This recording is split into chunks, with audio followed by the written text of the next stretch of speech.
Hey guys, you're listening to episode 76 of the Finish Line podcast, where we discuss the intersection of faith, generosity, and personal finance. Today we're talking to Mario Zandstra, President and CEO of Family Legacy.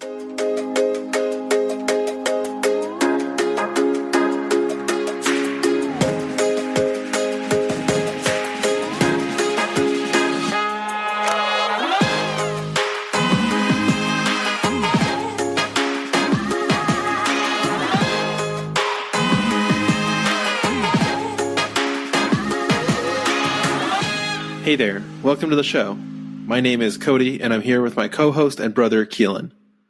Today we're talking to Mario Zandstra, President and CEO of Family Legacy, which has empowered children and their surrounding communities in Zambia over the last 20 years. Mario began his career in commercial real estate for 17 years before pivoting to a full-time role in nonprofit management. He has since led multiple major organizations and has collected quite a few stories along the way. You won't want to miss this one. Before we get started, I just wanted to remind you guys that everything we do here on the Finish Line team is 100% free and always will be. If you're getting a lot out of this podcast and want to help us get the message out to others, the best thing you can do for us right now is to leave us a review on Apple Podcasts. And of course, don't forget to subscribe to the show so you're the first one to know when new episodes come out. With that, let's get to the interview. All right, we have Mario Zandstra joining us. Thank you so much for taking some time to be with us today, Mario. Really do appreciate it. I'm looking forward to it. Can you get us started today? Just tell us a little bit about your own background. Sure. I'm a father of 7 kids, a grandfather of 12 kids. Been married to my wife, Linnell, for 40 years. I live in Dallas, Texas, and love life. I think about where I am in life, and I can't imagine anything better. So tell us a little bit more about your upbringing and your kind of transition into working life and how God started to interact with some of that story along the way. Oh, well, thank you. I was born in the Netherlands, in The Hague. My parents moved to the United States when I was 2, and I grew up in East Los Angeles to an 8th grade educated mom and a 10th grade educated dad. There was no thought at all that any of our kids would go to college. We lived in a very blue-collar neighborhood. And I had a high school administrator who said, "You know what, Mario, you're pretty smart. I think you can go to college." Didn't even know what that meant. But this administrator, Mr. Diaz, helped me fill out my college applications. I ended up getting accepted at 3 different colleges and got a gigantic scholarship to the University of Southern California. And that's where I went to school and was the first person in the Zandstra family, at least our Zandstra family, to get a college degree. Got a degree in business and a minor in chemistry. That's a long time ago, but man, it was amazing to have that opportunity to go to college. And out of my high school of 800 students, only 8 of us graduated from college, and there were more people in jail than graduated from college at our 10-year anniversary. Wow, that's pretty incredible. I'm just really excited to hear what happened next when you did graduate from college. Where did life take you? Well, I think really before I talk about graduating college, I had an interesting experience in college. When I was a junior and I was not a believer, did not know Jesus, I was living in my fraternity house, and in the span of 14 days, 7 people I knew died. My grandmother, my high school girlfriend's father, my little league coach, a whole slew of different people.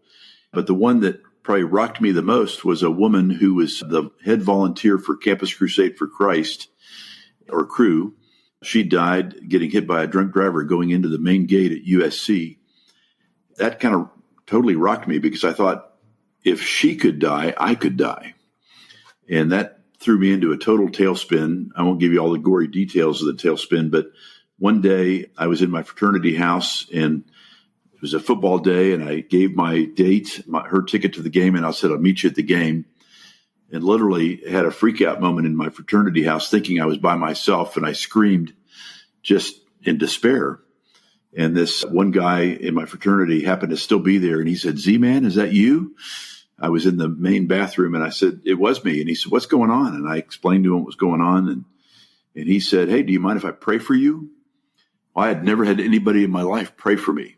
So he prayed for me, and then when he got done, he said, "If I could share something with you that would help you with what's going on in your life, would you be willing to hear?" And I said, "Sure." So he shared the gospel with me, got done and said, would you like to trust Jesus as your Savior? And I said, no, that's not for me. And anyway, he shared with me 3 more weeks, 3 Thursday nights in a row. And on the 4th attempt at the gospel with me, Steve said, hey, Mario, what's holding you back? What's stopping you from trusting Jesus? And I said, well, I'm just not good enough. And he got this crazy little smile on his face and he said, exactly. And you'll never be good enough. But Christ was more than good enough. And I said, well, I don't totally understand. And he shared 2 Corinthians 5:21. He said, he who knew no sin, Jesus became sin on your behalf so that you might be called the righteousness of God. I said, well, what do I do? And he said, well, it's time to trust Christ. And at that moment, I turned my life over to Christ. And that was the beginning of a crazy adventure. That was 1977. And here we are 40 plus years later. And, Steve and I actually still talk every month. And he's been a great disciple maker and led he led 50 of our fraternity brothers to Christ out of 102. So his legacy is vast. That was the beginning of a great spiritual journey. Yeah, so I'm sure that radically altered the course of where you thought things might be going from there. What happened, from the rest of college and on into your life afterwards? Well, I think the first thing that went on is that, there's this immense joy that you feel. And I could tell that something was radically different. Of course, being a brand new believer and all the junk that I was part of my life before, I kind of went into this sin management program, which obviously doesn't work. It's pretty hard to manage the old self yet when you're the new self. So I knew I was in the midst of the already, but not yet. But it was a process of me changing radically. But then I ended up finishing college, and I had a degree in business, and I got my first job out of college and moved to Texas. And while in that first job, I met my wife in a Sunday school class at a church. Mind you, I had never been a member of a church until after coming to Christ. And so that was even a crazy experience too. The guy that led the Bible study in my fraternity, unbeknownst to me, had become a youth pastor in Dallas. And I was visiting churches, and I was walking down the hallway of this church, and I looked up, and I was going, oh, my goodness, Murray?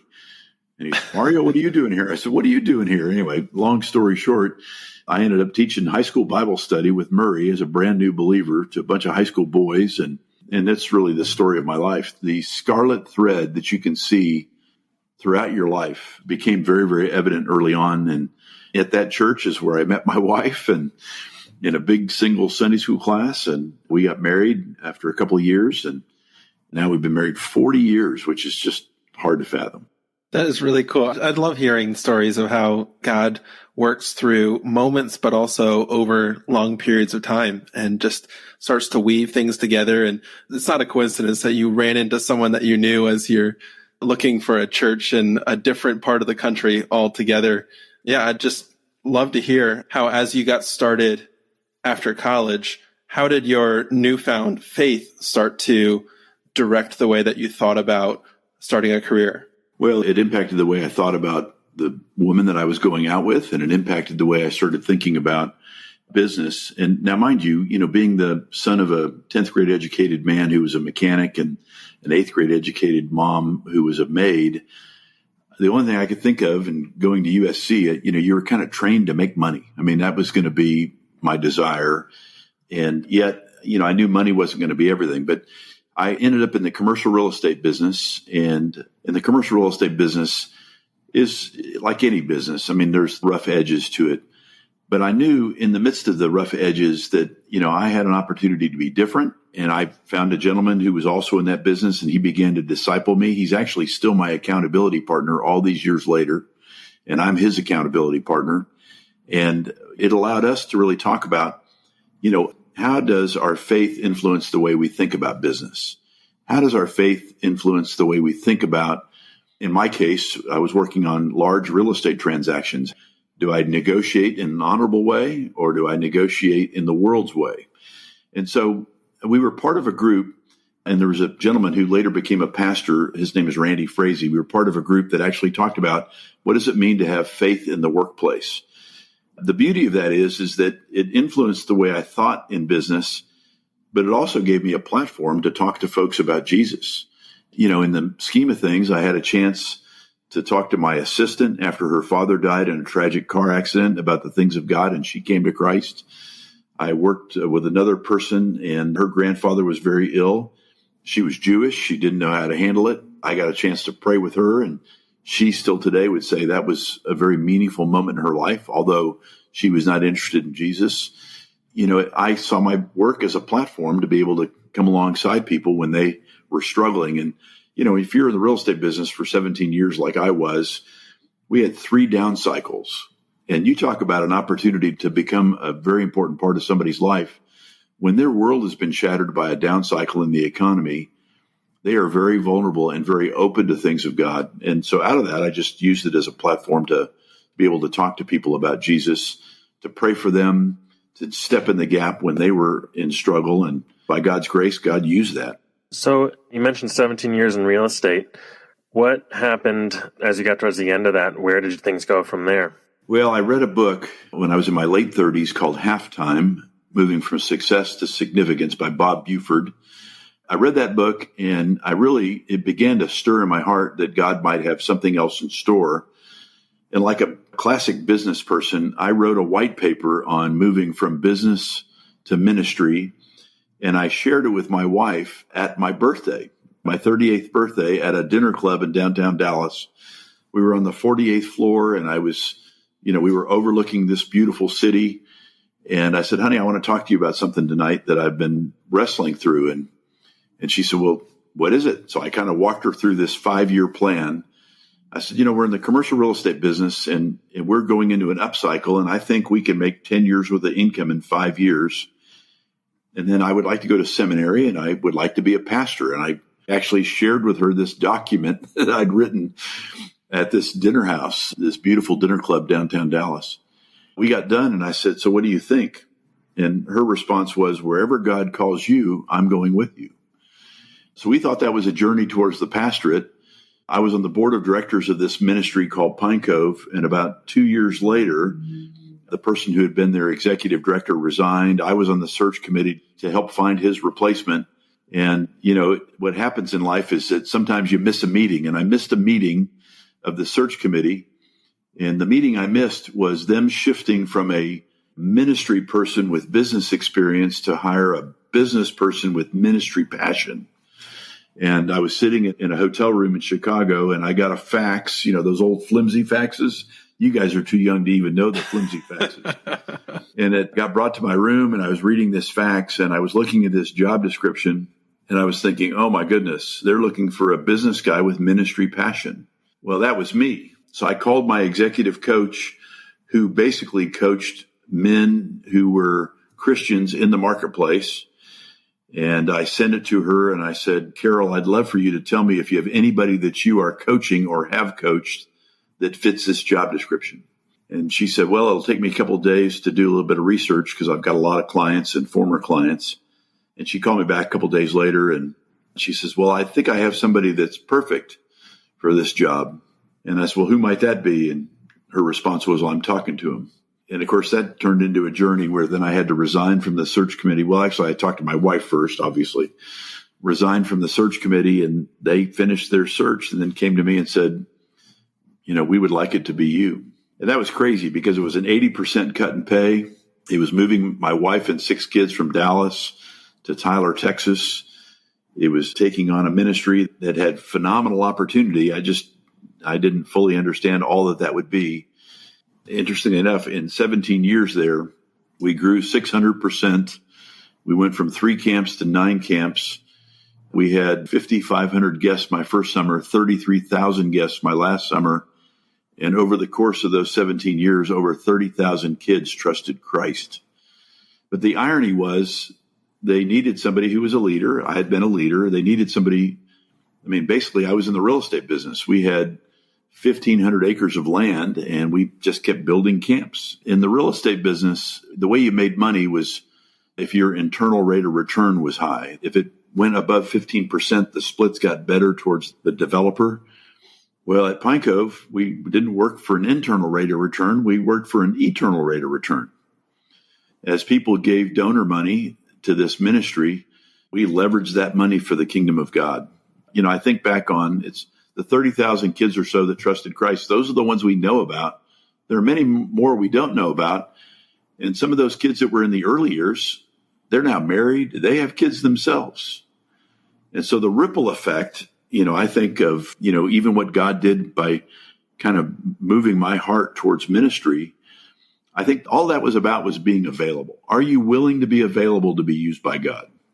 And by God's grace, he's been gracious enough not only to let it happen, but to let me actually, you don't know the full extent of it, but I've had a chance to talk to people who've said, you know what, I was there and I trusted Christ and it's changed my life forever. So, yeah, you can see how God, it wasn't just a split-second decision. God was kind of working that out over quite a period of time, it sounds like.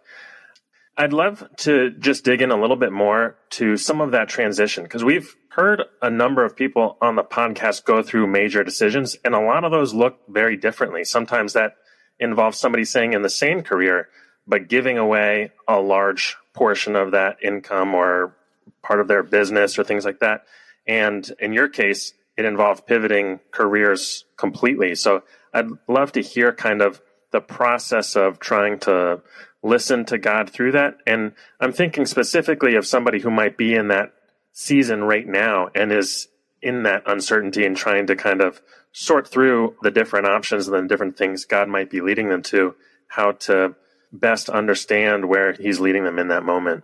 Well, a couple of things. One, first of all, that book, Halftime by Bob Buford, and Bob is with Jesus now, but that's a great book. And I think at the end of that book, in the current edition, they have a thing called Game Plan.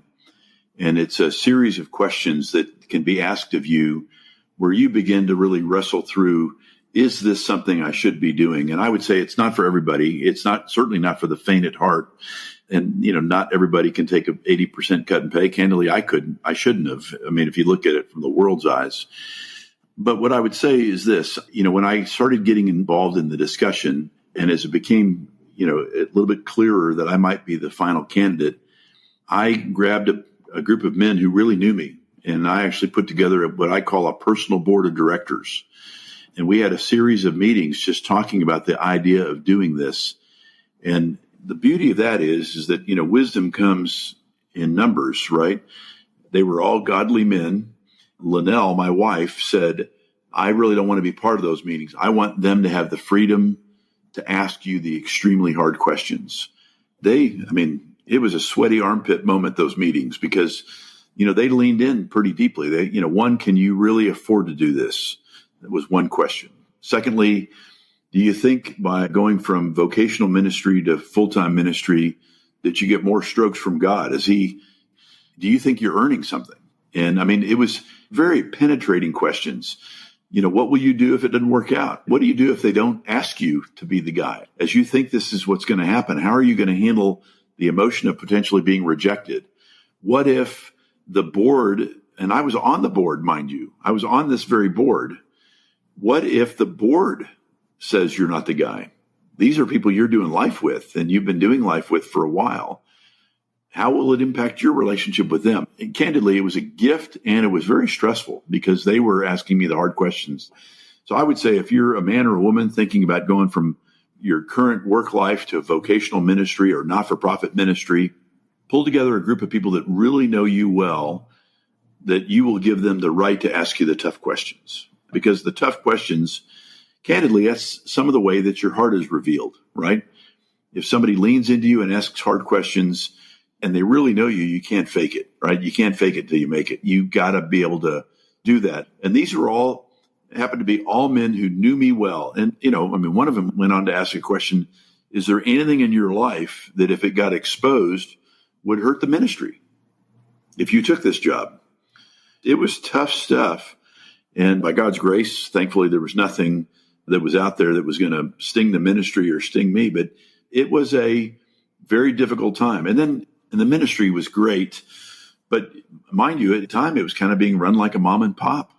I remember very vividly that we would, if you can believe this, it was back in the day when you basically got checks and some credit cards. This is in 1998. We had a woman on staff who worked in our accounting department. She would take the checks, go photocopy them, put them on an easel, And then she would type them into an Excel, not even an Excel spreadsheet, a Lotus spreadsheet, and then she would upload it into this antiquated software. And I remember saying to her, I said, I'm a business guy. What if you just took that photocopy and just typed it right into the software? And it was like, she thought that was the craziest idea. She goes, well, this is how we've always done it. And so, taking an organization that was a great organization, but just bringing basic business principles into the fray to be able to operate more efficiently. And ironically, when I got there in 1998, we had 3 accounting staff. When I left in 2015, mind you, we went from about a $5 million ministry to a $33 million ministry. With technology, we only had 3 accounting staff. We took the principles of business that God has allowed to be created over the course of time, and we applied those into the organization. And by God's grace, God literally took those principles and multiplied them in such a way where lives were radically altered by the gospel. Mario, I'm curious, what was the response from the real estate company when you actually made an announcement that you were going to change careers? Well, it was very interesting. So we had our operating company and then we had our investment company. And the operating company, of course, I ran the Dallas and Denver office, and I was a partner in the firm. It just so happened that all the people that were working for me were believers. And when I announced it, they said, oh my goodness, I could see that. I could see the fact that you would go into full-time ministry. And so I think for them, they were a little less shocked. The president of the company, he was a little bit surprised because we had this investment arm and I was in the prospectus and we were out trying to raise $500 million to acquire industrial, office, and retail buildings. He was like, I don't totally understand it, but I know you and I've known you for a long time, so I guess I get it. The funny one was the leader of our investment company in Chicago. He called me up and said, Mario, you've been kind of our fair-haired child. We've been modeling a lot of what we've been doing in these different markets after the way you've been doing this. He said, I just want you to know if you ever want to come back, if this is not what you're supposed to do, I think he said, when your Walden Pond experience is over and you want to come back, just let me know. And I remember kind of on the phone talking to him, and I won't say his name because he might hear this podcast, but I said, my friend, I said, what you need to know is I'm being called by God to do this. And I said, so I don't think God is capricious. I don't think it would just change like that. I think I've been called, and I said, I'm honored by what you would say, but I think this is what I'm supposed to be doing. I couldn't see him. It was, not the day of doing what we're doing today, seeing each other on a screen, but I could hear him shake his head. I mean, I think he thought it was the nuttiest thing in the world. What's ironic is I just got back from Scotland celebrating my 40th anniversary with my wife, and I ran into one of that guy's friends. And so I LinkedIn messaged him and said, hey, I want to know, I ran into your friend. And I said, I just want to let you know what I'm doing. And I'm running this ministry in Africa. He was like, he didn't even know how to respond. He said, well, I'm not interested in giving. I don't know why you're telling me this. I said, I was just connecting with you, brother. But I'm not sure he ever really got it. But there is a fun story. So I left my job in April. We're now starting camp. We're halfway through. And the president of the company calls me and says, I need you to come to Houston. I said, I'm in the middle of camp. I can't just come to Houston. I've got shorts and a T-shirt running around with these kids and family campers. And he said, no, I think it'd be really important for you to come. And I said, okay, I'll come, but I'm not coming back to work. He goes, I'm not asking you to come back to work. I just need you to come see me. So I drove to Houston, put on my old suit, didn't wear a tie, didn't wear a jacket, just went to his office. We sat down, we small talked for a second. And he said, Mario, I'm about to do something with you, but that doesn't really make sense, but I'm going to do this. And he slid a piece of paper across the table and he said, Mario, if you had gone to work for one of our competitors, I would not be doing this. But since you've gone to work for God, I'm fully vesting you in all of our partnerships. He didn't have to do that. And for the next 10 years, on a quarterly basis, I got mailbox money. And that mailbox money paid for all 7 of my kids to go to college. And I got a chance to talk to that gentleman recently. And I just said, and he's now in his 70s. I said, I just need you to know, if you hadn't done that, I probably would have been in the not-for-profit work for 10 years. But I said, here I am 25 years later because of your generosity.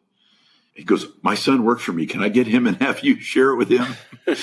And I share, and the guy got all emotional. He said, he goes, I just felt like I was supposed to do it. And the sweet thing is he was a believer then, but his faith is totally taken off. And I think God put it on his heart. And so, for that, I was blessed. I think at the end of time, he's blessed because he's got an assist on all these kids that have come to Christ, man. His faithfulness allowed it to happen. Yeah, I love that story because I feel like it's the other half of the story that we don't always get to see. And, you're giving him this 25-year update. Think about how many stories of generosity where God just calls us to do something and we do it and we have no idea what happens from there. Every once in a while, you get one of those kind of affirmation feedbacks like that. But for every one of those, there's probably another 10 or 100 that you won't know until, the other side of things where everything becomes clear. So it's so wonderful that, you can see the effect of the generosity on huge returns through your life and what you've been able to do with the ministries that you've been a part of and him enabling you to do that in a major way. So I just love how that all connects together. Well, and there's another sweet story in all this is that when I took the job at this place, Pine Cove Christian Camps, I went and set up an appointment to meet Bob Buford because I wanted to thank him for the privilege of being able to do that based on the book that he wrote. And I'm sitting with Bob, and Bob said, well, did you know I was on the first board of directors at Pine Cove? I did not know that. And he said, and not only that, he said, my son Ross trusted Christ at Pine Cove as a third grader. And he said, and Ross tragically drowned in his early 20s. And he says, my wife Linda and I, our hope was the letter that Ross wrote us from camp telling us that he trusted Christ. You just don't know. The reality is you don't know what happens in life. It could be a casual word to a friend. It could be a book that you write. It could be, something as crazy as what has gone on in my life. And yet you just don't know. But God knows. I mean, that's the beauty of it all is that before God uttered the words in the beginning, he knew Bob Buford would write that book, and he knew I would read that book. And he knew that I would go work at this ministry that he was on the original board of directors of, that ultimately when his child was a boy, a third grader, that he would trust Christ. And God knew when his son would go to be with Jesus forever.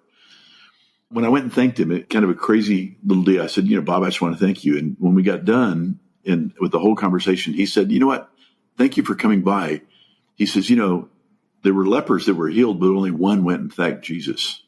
Mm-hmm. He said, thank you for being the one. Yeah, and I think that's a great lesson there because how many times have we been impacted by somebody and even thought about saying something or even just sending a message and not end up doing it? I can think of many times in my life, but I think it opens up the door for stories just like that. That's right. That's right. So you told us a little bit about your time at Pine Cove. Where did things go from there that eventually brought you to some of the work that you're doing today? When I was at Pine Cove, one of the things that I had been burdened by is that, a lot of Christian ministries don't do a great job of succession planning. So I identified a couple of younger guys in our organization, and I invested in them with the idea that hopefully someday they would be the one that would have the baton passed to them. And in the probably latter part of 2014, I remember driving along a road in Dallas, Texas, and the Lord, literally, I was on my cell phone going into a school zone, which in that part of Texas, you get a cell phone ticket in a school zone. It's a lot of money. And so I was listening to voicemails going into the school zone. I put my phone down, and the Lord, almost like a loud whisper, said, "You're done at Pine Cove." And I was like, what? I just finished my review. I had two different assistants, one in Dallas, one in Tyler, Texas. And I just finished his review, and I got home that night and I said, Linnell, we need to go to dinner somewhere. I need to talk to you about something that happened today. And I shared with her at dinner, I said, the Lord laid it on my heart today that I'm done at Pine Cove. And my sweet wife said, well, actually, you've been done. And I said, I beg your pardon? And she says, you've been done. I said, how long have I been done? She says, you've probably been done for 2 years. And I said, well, if you thought that, why didn't you tell me? And she said, well, I felt like it was important for God to tell you, so I've been praying that he would. And I said, well, today's the day. And I said, well, have I been doing a bad job? And she said, you have not been doing a bad job, but you've been doing the job out of duty instead of delight. And so, that put me on a journey. It took me, I think that was like October. It took me until January to have the courage to quit. And I ended up talking to a series of people who've been either in the pastorate or in different settings who felt like it was time after a long period of time of leading something to leave. And I actually met with this one guy. I was meeting with him, and he quit his pastorate after 25 years. And he had 10 campuses. And I said, how did you make the decision to leave? And he said, well, I had a friend ask me a question. He said, the question he asked me was, when I think about the future of the church, is it in high definition color or in black and white? And I thought, wow, that's a good question. So then on the phone, he leaned in and said, so Mario, when you think about Pine Cove and its future, is it in high definition color or black and white? He said, that's what I'd like you to think about and give me a call in a couple of days. And I said, I don't even have to wait a couple of days. It's in black and white. He said, bro, you're done. And so I went to the board in January and I resigned, and I was going to take 3 months off. Anyway, in those 3 months, people were kind enough to call and say, would you consider doing this and doing that? And kind of my hero was a guy by the name of Dr. Tim Keller. They had a need. The need was to have somebody be a fundraiser regionally for them. And so I went to work for Dr. Tim Keller for Redeemer City to City, their urban church planting network. And I worked on fundraising. I helped out a little bit with some strategy. Working for Dr. Keller, they had planted 400 churches in urban settings around the world, including more than 100 in New York City. What was interesting about that was only 9 of those churches in New York City were Presbyterian. He planted Anglican churches, Baptist churches, community churches, whatever fit the neighborhood is what they planted. And they went through church intensives. What I would say happened there is that I think God gave me desire for the world, for something more than just a region. And I did that for several years, commuting to New York, which is hard to do. And then a friend of mine was running a missions agency, and he had 9 kids and a sick wife, hadn't had much time off over the course of 7 years. And he said, why don't you come lead this ministry with me? And so I became the president of this missions agency. We only worked in scary places in the world, a lot of 1040 windows countries. And so I was there to help him out for a couple of years, and I did. And then this ministry that I work for today called and said, we need some leadership. We need somebody who has business experience. In a perfect world, we need somebody who has camp experience, and we have real estate that's under construction. We need to figure out how to finish it. So that goes back to, that scarlet thread, right? I mean, here I'd run a camp. They had a camp in Zambia. They had real estate that was not complete. I had developed office buildings and industrial buildings. They needed a leader. I'd had 17 years, actually more than that, at that point, 21 years of leadership experience. Anyway, be careful what you're willing to go meet about, because you might end up running a ministry in Africa. So anyway, that's been 5 years, and it's not been an easy ride. I mean, you're in a cross-cultural context. You have 800 staff in Lusaka, Zambia. We have 14,000 students in 22 schools.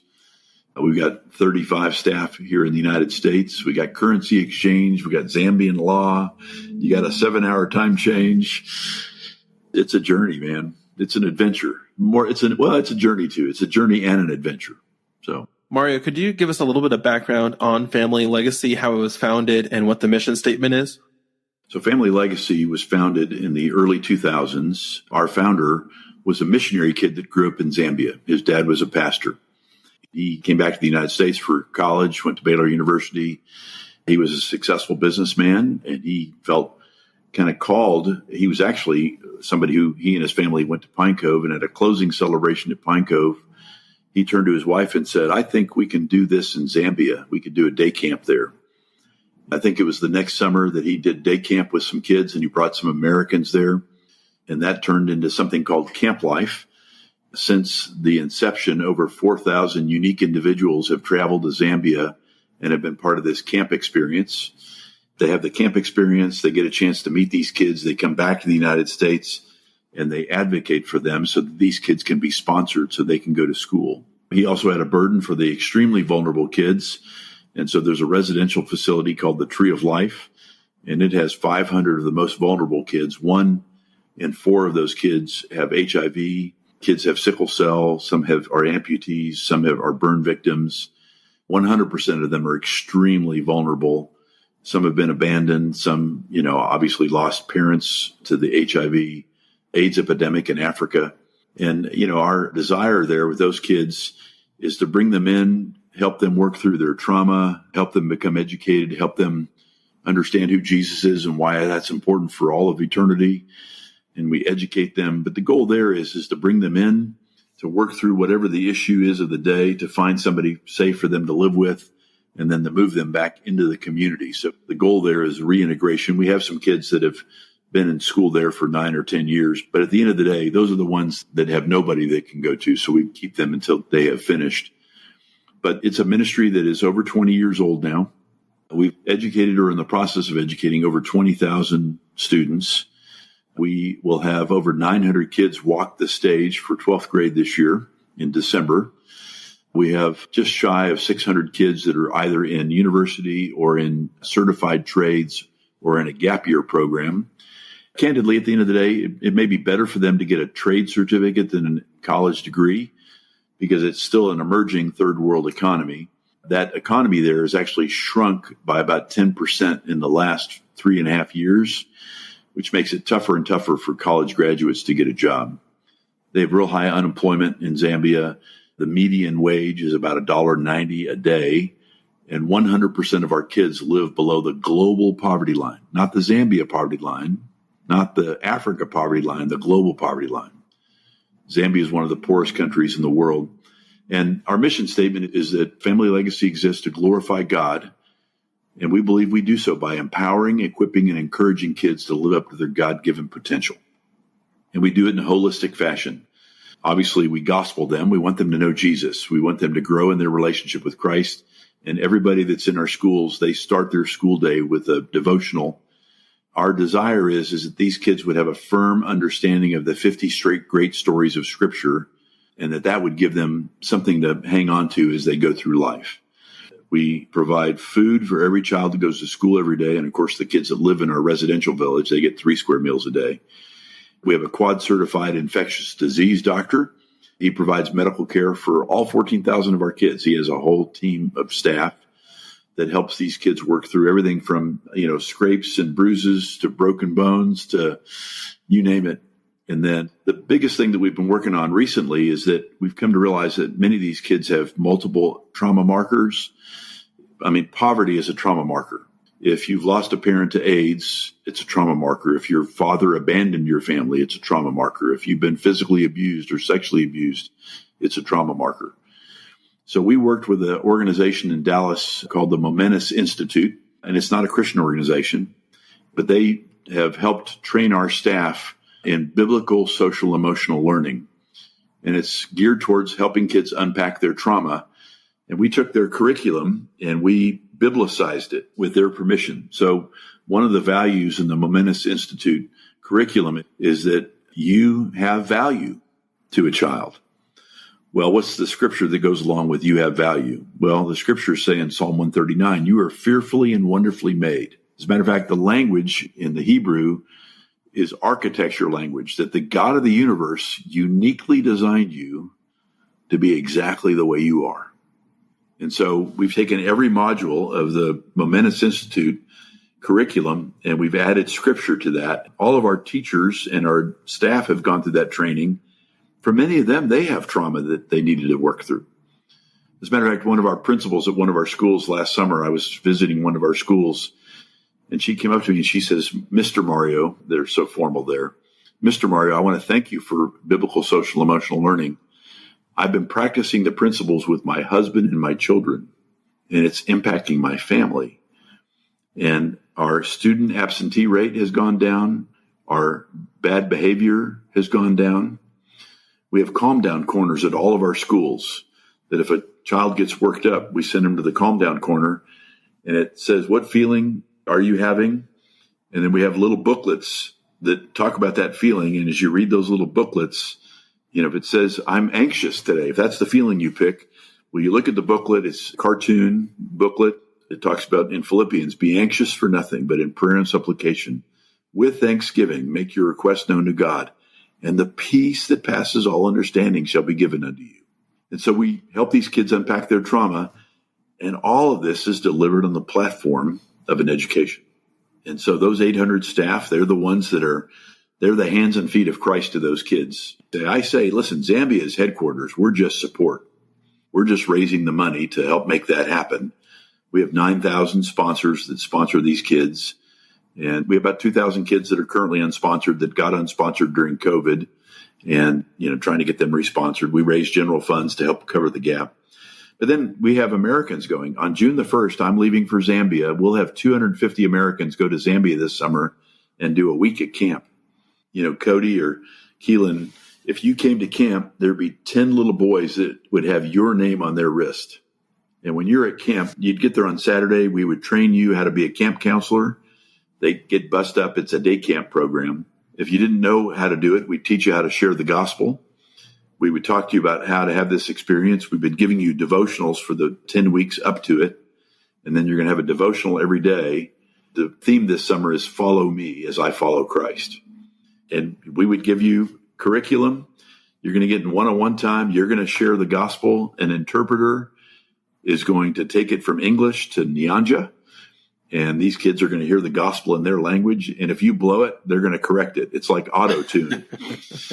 Taylor Swift uses auto-tune at concerts is what I've been told. But if you blow the gospel, they'll correct it. And the kids are going to hear the gospel and have a chance to respond. It's absolutely amazing.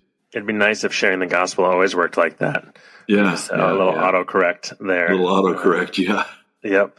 So I know that one thing that comes to mind with American ministries or ministries that have a portion of their work from the U.S. working in countries abroad elsewhere is creating dependency. And I know that you stated one of your core values is creating empowerment or empowering these kids. And so maybe you can talk about how you guys approach avoiding dependency and trying to empower the kids and the other people that you guys serve. That is my favorite question. This ministry, we're going through a transition now. Our board of directors and our staff have all gone through the When Helping Hurts training. And the Right Now Media has a Hurting Without Helping video series. We've actually worked with the Alliance for Children Everywhere and Save the Children and Hope International and kids around the world. And what we've done is we've actually stepped back and said, what is the best way to interact with our constituency, the kids, and how do they best interact with the Americans? And somebody once wrote a book called It Takes a Village to Raise a Child. And you know what? Candidly, it does take a village to raise a child. I think in our history, we kind of suggested that the most important person was the American sponsor. I'm going to send you a slide and somehow, hopefully you can, it's a podcast, so nobody will see the slide, but it's my new favorite slide. The hero in this story is not the American. Ultimately the hero in this story is Jesus. But the hero in this story is the caregiver. If we can come alongside that caregiver and provide them the tools to really help these kids, then that's going to be the win. As a matter of fact, in December, we had graduation, and they wanted me to do the keynote address. And I said, I don't want to be the one doing the keynote address. These kids don't need to see me. They need to see a Zambian that has overcome the odds. And so what we've come to realize is that if we can empower that caregiver, we can make a difference. So with Hope International, with their help, we've started savings clubs in all of our communities. With another organization that it's called Literacy Evangelism. We use their tools to teach the caregivers how to read. We have a caregiver right now who is actually going to go back and I think take her 12th grade government exam like 8 or 9 years later because she now knows how to read. We are working with a group. The program is called Parenting Without Violence, and we've renamed it Positive Parenting. And we have caregivers that are coming into our program, and they're looking at the positive parenting curriculum, and we're teaching them biblical principles on how to care for their kids. How do you care for them where you can discipline them, but you don't have to beat them, which is the cultural norm.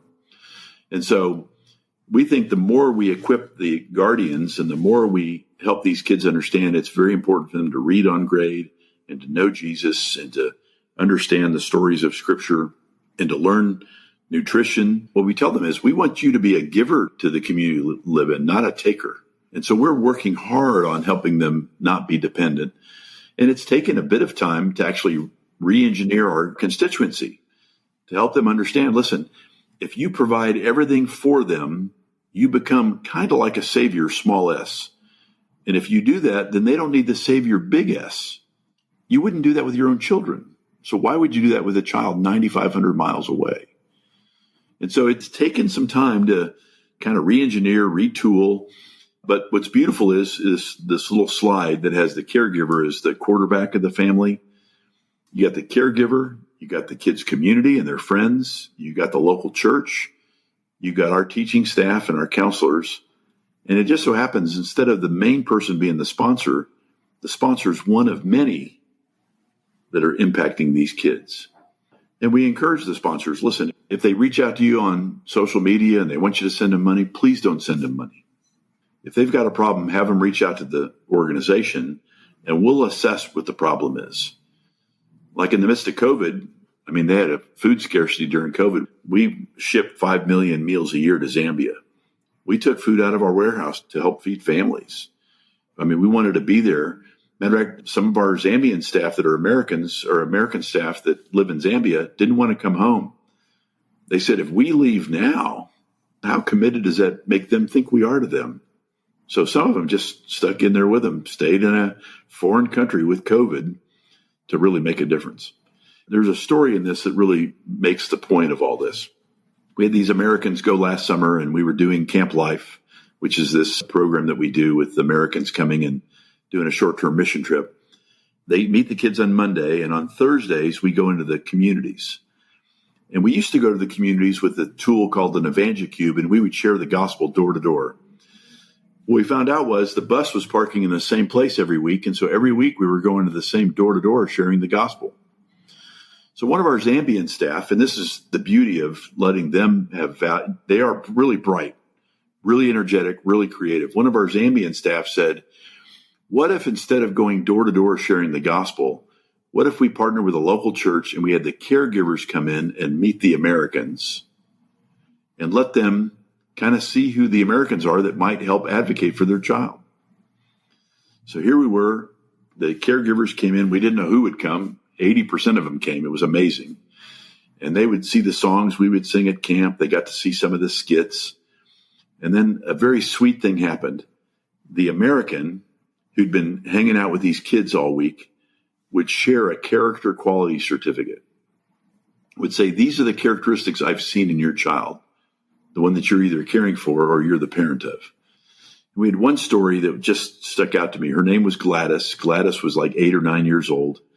Her American was a young lady who was just graduated from college, and she sat there with Gladys and all the caregivers and all the girls in her group. But she said to Gladys, Gladys, you are courageous, you are godly, and you're a servant. And the interpreter said, Gladys, you are courageous, godly, and a servant. And Gladys got a big smile on her face. And then we looked over, and I was right there watching this, and the caregiver began to cry. The caregiver was Gladys's aunt. She cares for 5 kids. None of them are her own. And the interpreter says, why are you crying? And she said, well, nobody ever says anything positive about our kids. They're a burden. I mean, we're poor. I mean, between the lines, they're a burden. Well, what happened that day? Identity got spoken into Gladys. Gladys's aunt got a different perspective of Gladys. Gladys's peers got a different perspective. And they had character quality certificates that were shared with them. At the end, one of the girls grabbed an EvangeCube. So now we're not going door to door to evangelize. We now have the caregivers there. And one of the girls grabs the EvangeCube, shares the gospel. The interpreter is because the girl tried to share it in English. The interpreter's translating it to Nyanja, and the girl in Nyanja says, "Would any of you like to trust Christ today?" And who raises her hand? But Gladys's caregiver. And Gladys's caregiver trusts Christ. Well, what happened was Gladys had trusted Christ on Tuesday. So, 2 new creations, identity spoken into her, and then the pastor of Chayenda Baptist Church comes up to the front of the room, grabs the microphone and says, "For all of you that live in this community that have had a chance to be here today, if you do not have a church home, we meet at 9 o'clock and 11:30. We'd love to have you." I mean, gentlemen, it doesn't get any better than that. I can't make that story up. I mean, that's God at work. And when you now flip it back to being in business, I was getting wealthy on an internal rate of return. And now I'm in a ministry that has an eternal rate of return. People are coming to Christ. A girl's getting an education. Chances are now Gladys's aunt, who's a caregiver, who's caring for 5 kids, she might go do English as a second language. I mean, who knows what the long-term outcome of that is? So the idea here is Gladys has dignity. Her aunt has dignity. We want them to live independent lives, not dependent on an American. We want them to flourish. We want them to know that they can do it. And, in some ways, so, people say, "Well, Mario, why did you take this job?" I didn't know other than God called me. And then it hit me one day. I grew up in East Los Angeles. My mom was a maid. My dad was a mechanic. They had an 8th grade and a 10th grade education. And by the way, they were both alcoholics. And in most cases in these homes in Zambia, they're alcoholics. It just took time for me to realize why I was doing it. Yeah, like you said, God weaves that story together from well before we have any idea what He's doing. And it often doesn't make sense in the beginning. And it's only in hindsight that it kind of all comes together. One of the things that I love about that story that you just shared is that right there in the end of that moment is the local church in Zambia right there able to take that family in, and I'm sure many others along with it. And that church is, in a very real sense, a cornerstone of that community and is the one taking that baton and running with it. And, when we talk about evangelism all around the world, I think it's easy for that stuff to be lost, especially when there isn't churches like that already in place. But to have that local church right there able to continue on that discipleship process, I think is so critical beyond the initial acceptance of Christ, which is, an incredibly powerful moment, but just the very beginning of a whole changed life. Absolutely. And not only that, so we have at least one church partner that we rely on in each of the communities. And of course, we've built these schools. What happens to the schools on Saturdays and Sundays? Well, we don't have school. So we have churches that now meet in our schools, not all of them, but in some of them. So we're in essence partnering with the local church, and not only in what we've just described, but on a Sunday morning. And it's in a third world context, and no money changes hands, man. We're like, please use it. We want to make sure these churches are theologically sound and that they line up with our statement of faith. But by God's grace, it's a very unique opportunity to impact them. And listen, that sweet girl that spoke identity into Gladys's life, she got on a plane on Friday and flew home. So that local church and the community of our team at the schools, they're going to be the ones that are going to impact Gladys for the long run. It may be that girl pays for Gladys to go to school, but that's the role that she will play in the long run. Well, Mario, it's easy to see why you are passionate about the work that you're doing. And I hope that when you think about the future, it's HD, full color. But I'd love to hear, what are you most excited about when you do think about the future? Well, I would think, for me, I'm not a youngster. So I have actually been putting together a great long-term team. We hired a country director in Zambia. That gentleman is in his late 40s. He's an elder in his church. He worked for World Vision for 20 years. He is a shepherd and a remarkable business guy. He's got an undergraduate degree in finance and a master's in industrial engineering. So we've been molding and shaping a team there for the long run. And then I've just hired a COO 7 months ago, and he was the COO of a privately held company. He's in his early 40s. We have a woman that we hired from one of the big consulting companies who did an externship with us, and she's our VP of strategic initiatives. And so, like all ministries, you typically have an older crowd and a younger crowd, and there's a kind of a gap in the middle. We call it the donut hole. And so we've been filling that donut hole with very talented 20s, 30s, and 40s with the idea that, the truth is anybody that's the CEO of an organization, you're interim. You're going to take that baton from somebody, and you're going to put that baton in somebody's hand at some point in time, unless you crash the plane, right? And so, am I in the exchange zone yet? I don't know. But what I am doing is I want to be faithful. We had a succession plan at Pine Cove, and the guy that I handed the baton to, it was virtually seamless. He's done a fantastic job. I thought I was a visionary. He's blown me away. And he was exactly what they needed at that time. He's doing a fantastic job. I talked to him yesterday as they start training summer staffers for this summer, where they're going to have 40,000 campers this summer. 40,000.